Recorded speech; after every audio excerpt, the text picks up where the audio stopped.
नाही पण कौटुंबिक तुम्ही सगळे एक आहात, मात्र राजकारणात कुठंतरी जनतेची एक भावना आहे, ती भावना विचारात घेतली पाहिजे असं वाटत नाही का?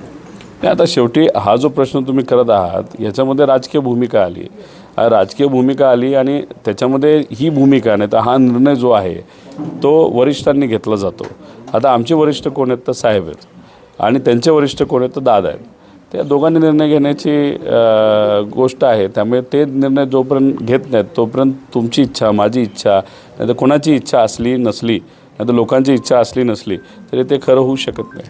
हे परिवार राजकीय परिवार एकत्र येऊन न देण्यासाठी कोण काम करते का असं? ते आज नाही, नंतर आम्ही कधी सांगू. मात्र आहे कोण? तुम्ही आता उल्लेख केला कोणत्या प्रवृत्ती नाही, मला कोण करतंय हे सगळं, म्हणजे थांबवण्याचा प्रयत्न कोण करतंय? माझं असं मत आहे की मी राजकारणाचा एक हिस्सा आहे. मी उत्तर देत असताना राजकीय भूमिका तिथं घेणार, नाही तर राजकीय दृष्टिकोनातून घेणार.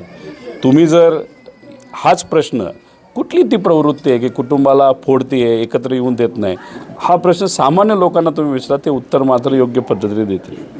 नक्कीच. रोहिदास गाडगे, साम टीव्ही न्यूज, राजगुरुनगर, पुणे. देश विदेशातील प्रत्येक घडामोडींचे लाईव्ह अपडेट मिळवण्यासाठी आता साम टीव्हीच्या सर्व सोशल मीडिया प्लॅटफॉर्मला लाईक, फॉलो आणि सबस्क्राईब करा. तसंच सर्व नोटिफिकेशनसाठी बेल आयकॉन प्रेस करायला विसरू नका.